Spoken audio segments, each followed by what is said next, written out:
Now, we shine a spotlight on news-making headlines, perhaps further afield on the continent. In fact, police and protesters have been in furious clashes over the arrest of Ugandan opposition presidential hopeful and musician Bobi Wine. The conflict has resulted in dozens of deaths and hundreds of people being arrested. As we know that the arrest comes ahead of the election in January 2021. Wine has emerged as a challenger to the country's longtime president. Protests broke out in Uganda on Wednesday after police arrested Wine, also known as Robert Kyagulanyi. He was accused of flouting COVID-19 guidelines by addressing more than 200 people at an election rally. To unpack this and more, Oryem Nyeko, Africa researcher at Human Rights Watch, now joins us to chat a little bit more about the latest developments. Oryem, a very good morning. Thanks for joining us here on Weekend Dawn. I mean, ultimately, we've heard reports emerging about dozens being killed, many more injured, and also the continued oppression of both the opposition and journalists ahead of January 2021 elections. Now, looking at the latest developments that have emerged and some of the long-standing issues that have pervaded Uganda to date. As we know, President Museveni has been in power since 1986. How have all these dynamics come out to play during the COVID-19 pandemic in Uganda?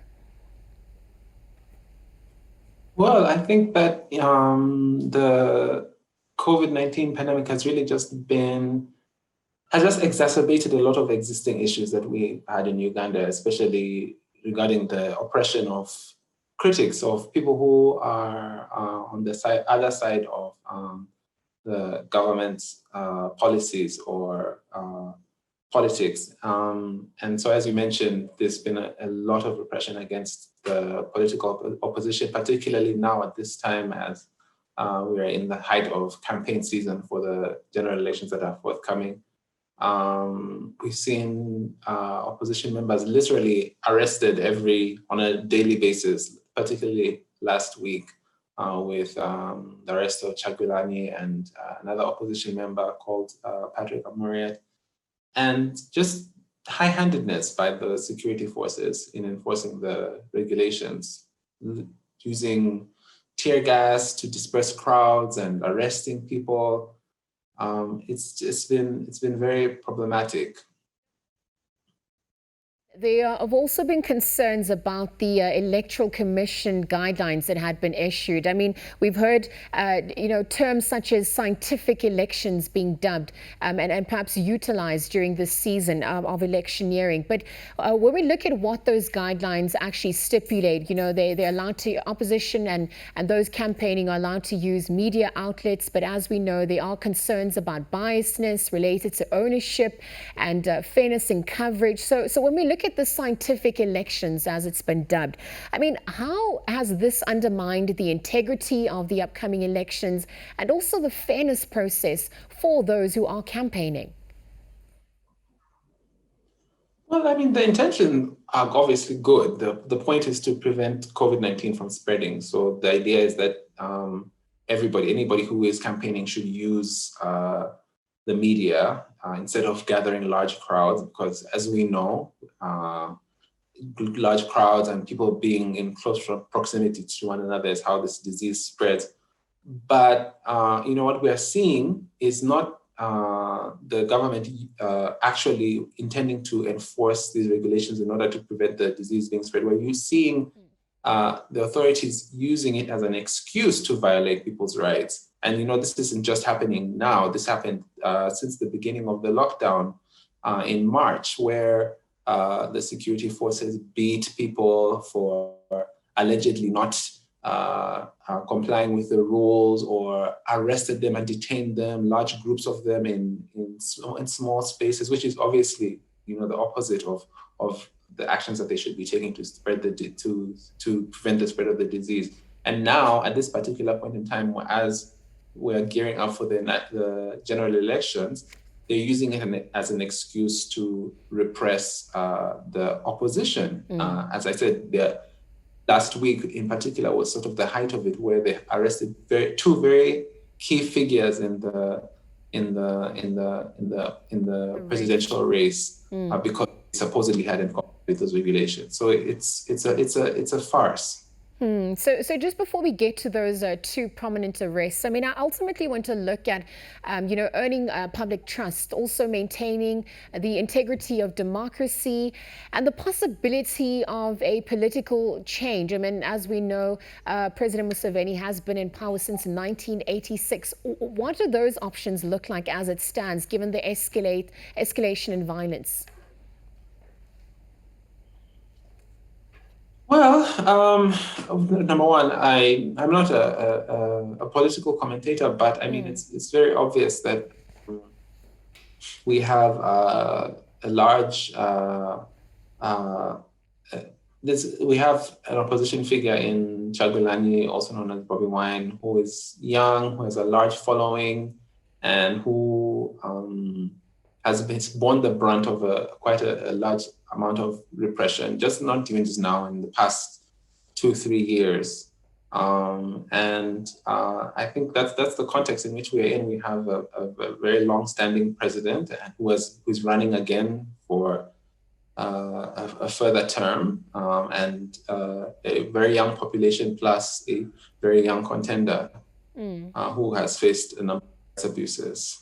And so with the increasing spate of violence that is occurring in the lead up to this elections, I mean, what can we expect then come January 2021? What's the worst that's being feared? I mean, to date, over 16 deaths reported, 45 people injured just, on Wednesday when Bobi Wine was arrested. So what are the concerns coming through?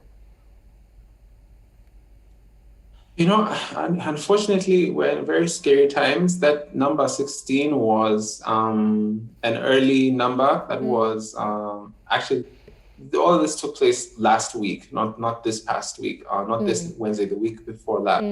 And that 16 was on the Thursday after the first day of the protest. So the official numbers are now up to 45 dead, and scores more have been injured.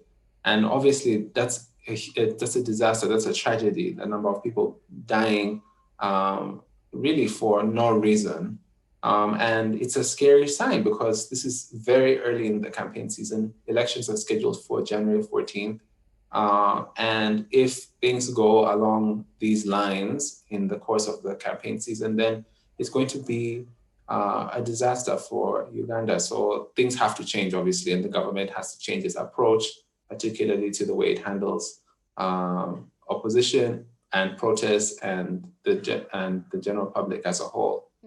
And when you speak to people on the ground, I mean, what is some, I mean, not to put a blanket approach over what everyone wants and their concerns, but what are some of the observations coming through? I mean, what are some of the biggest concerns that Ugandans are hoping, the incumbent president or perhaps those campaigning are going to address during this COVID-19 pandemic and beyond? Well, I mean, I can speak as a Ugandan myself and somebody who obviously interacts with other Ugandans. I think there's a lot of fear around the impact of the disease. I think at this point in time, I think just like it is the case all over the world, we've sort of come to terms with the fact that it exists.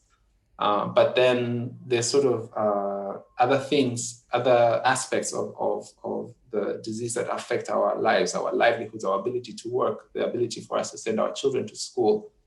I think those are some of the major concerns that Ugandans have at this moment in time. And then also, obviously, safety and security. We don't want to be able to have to walk down the street and be afraid of inhaling tear gas or be shot by a stray bullet, which was the case during the protest last week. I think that as any person in the world, we want to just live safe and secure lives and be able to go about and accomplish our goals. I mean, Oryem, I'm also just looking at the response from the international community at large, perhaps even the African Union. I mean, what have these reactions, reflected during this time? What are the expectations of Ugandans in relation to the AU and other international organizations in the lead up to elections? Well, I mean, we had some responses, some international responses. The European Union condemned the violence, as did the American embassy. The African Union, obviously a lot of it is happening on the continent right now with Ethiopia and other contexts. Yeah. And we haven't, I couldn't say for sure, but I think that the response has been muted. But obviously, Ugandans, when these types of events happen, these types of tragedies, as the killings were last week, we really would want the support and joining hands of other people from across the continent, because obviously collectively, with collective support, things are a better place to move forward. All right, Oryem Nyeko, we're going to leave that conversation there. Thank you very much for joining us here on Weekend